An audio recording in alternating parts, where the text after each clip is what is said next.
गुफा के अंधेरे आलिंगन में बर्बरीक भीम के पुत्र घटोत्कच और नागकन्या मोरवी अहिलावली के पुत्र है। गुफा की दीवारों पर उकेरे गए प्राचीन सर्प प्रतीक मोरवी के रहस्यमय शक्तिशाली वंश की ओर इशारा करते हैं।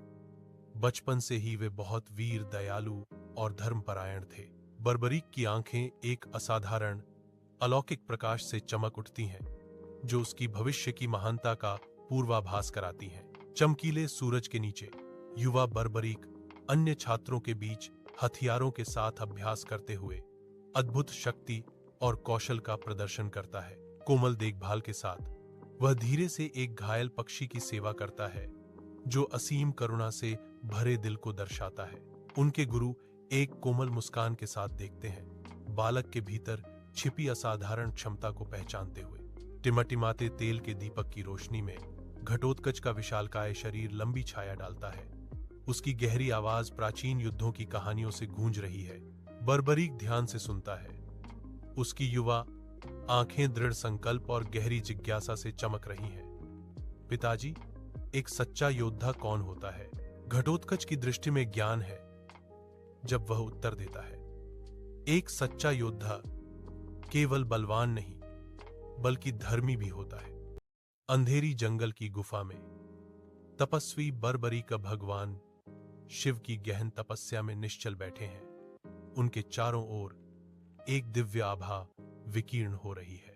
अचानक एक शानदार रोशनी गुफा को भर देती है और भगवान शिव अपने भव्य रूप में प्रकट होते हैं। उनकी उपस्थिति अंधेरे को रोशन करती है। शिवजी ने बर्बरीक को तपस्या से प्रसन्न हुए। शिव ने 3 चमकते हुए बाण प्रदान किए, जिनकी अलौकिक शक्ति जगमगा रही थी, जबकि बर्बरीक ने गहरे आभार के साथ सिर झुकाया। पहला बाण जिस लक्ष्य को वो चिह्नित करता है, सब चिह्नित हो जाते हैं। दूसरा बाण चिह्नित सभी लक्ष्यों का नाश कर देता है। तीसरा बाण सारे बाण वापस तरकश में लौटा देता है, इसलिए इन्हें 3 बाणधारी भी कहा जाता। महाभारत का युद्ध प्रारंभ होने से पहले बर्बरीक अपनी माता से मिलते हैं। उनकी आवाज अडिग थी।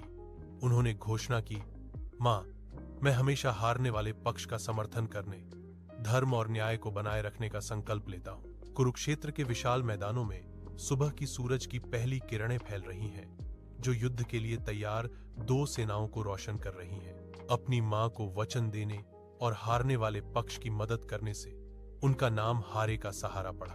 गहरा चिंतन और एक नैतिक दुविधा उसके चेहरे पर अंकित हो जाती है, जो एक मां के वादे और युद्ध की भयावह वास्तविकता के बीच। जीवंत जंगल में बर्बरीक अपने धनुष और 3 तीरों के साथ एक दुर्जय योद्धा कृष्ण से मिलता है, जो एक ब्राह्मण के वेश में है। ब्राह्मण बर्बरीक को चुनौती देता है, तुम केवल 3 तीरों से क्या हासिल कर सकते हो? बर्बरीक आत्मविश्वास से मुस्कुराता है, एक विशाल पेड़ की ओर इशारा करता है। बर्बरीक का तीर पेड़ के हर पत्ते को छेद देता है, जिससे कृष्ण के चेहरे पर हल्की मुस्कान आ जाती है। उनकी असली पहचान छिपी रहती है। बर्बरीक का तीर गति का एक धुंधलापन हर पत्ते को छेदता है, फिर कृष्ण के पैर के नीचे एक छिपे हुए पत्ते की ओर मुड़ता है। कृष्ण सूक्ष्मता से अपना पैर बदलते हैं। तीर अपने लक्ष्य पर लगता है, फिर एक हल्की सरसराहट के साथ बर्बरीक के तरकश में लौट आता है।